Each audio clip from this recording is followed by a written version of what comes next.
Welcome back here on Live Now from Fox. You are taking a live, raw, and unfiltered look over Gaza City there as Israel is at war. We did see just before the break some rockets flying, and then you saw them go toward the ground. And now what you're looking at is a live image with a lot of fire. It looks like it did hit a ship or something of that nature. We've seen this a lot over the past several days as these different rocket attacks have happened there in Gaza. Again, a lot of fire on your screen. And if you're not too familiar with how all of this is played out, I do want to go over some of the basics here.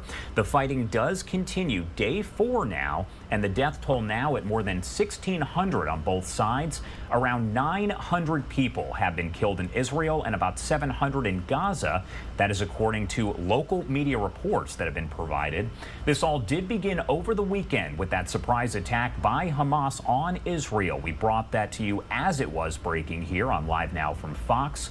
Israeli Prime Minister Benjamin Netanyahu spoke shortly after the attack, declaring that Israel was at war with Hamas, and this marks the first time that Israel has declared war since back in 1973. That was the Yom Kippur War. The U.S. State Department says at this point at least 11 Americans have been confirmed dead. Sadly, that number is only expected to rise, and we do know that several Americans are also being held hostage, as the last count does say that there are more than 100 hostages currently. President Biden is expected to address the violence in Israel at 1 p.m. Eastern time today. You can watch those comments right here, live, raw, and unfiltered on Live Now from Fox. Biden initially made a brief statement Saturday condemning Hamas and pledging support for Israel. This statement today is expected to be a much longer one. We know when he did speak over the weekend, that was fairly brief, about 3 minutes in length, but this one is expected to be a bit longer. We know we have received several different statements coming in from several different officials in other countries speaking about their support for Israel, and that is what President Biden is expected to pledge once again later on today.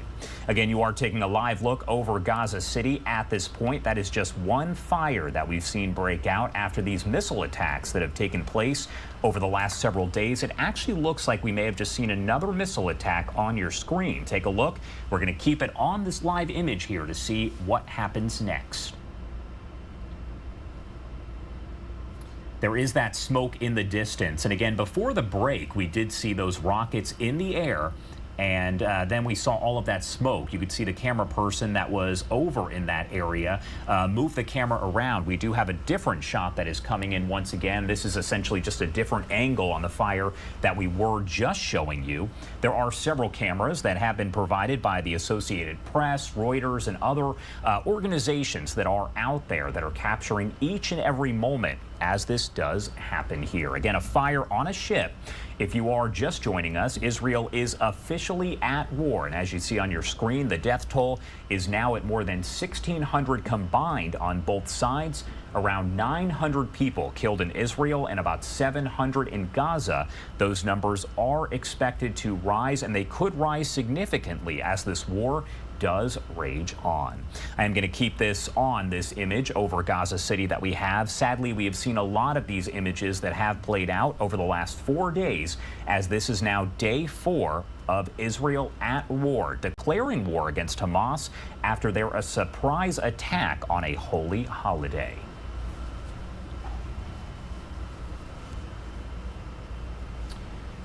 And I do want to remind you that President Biden will address the violence in Israel at 1 p.m. Eastern time today. If my math is correct, that's just under 3 hours. I know mostly when we take those speeches from President Biden, they're usually a little later than the scheduled time. This one is expected to start on time. So again, we will make sure to bring those comments to you here on Live Now from Fox. I'm taking a look at some of the other shots that we do have coming in as well. I know a lot of the cameras are now focused in on this spot as we do see the flames. We see the smoke that is piling up there. We also have another image that is showing Jerusalem, but that one does remain fairly calm, though we do know that there are sirens that are blaring at this point. We've heard that that is happening in Gaza. It's happening in Jerusalem, as well as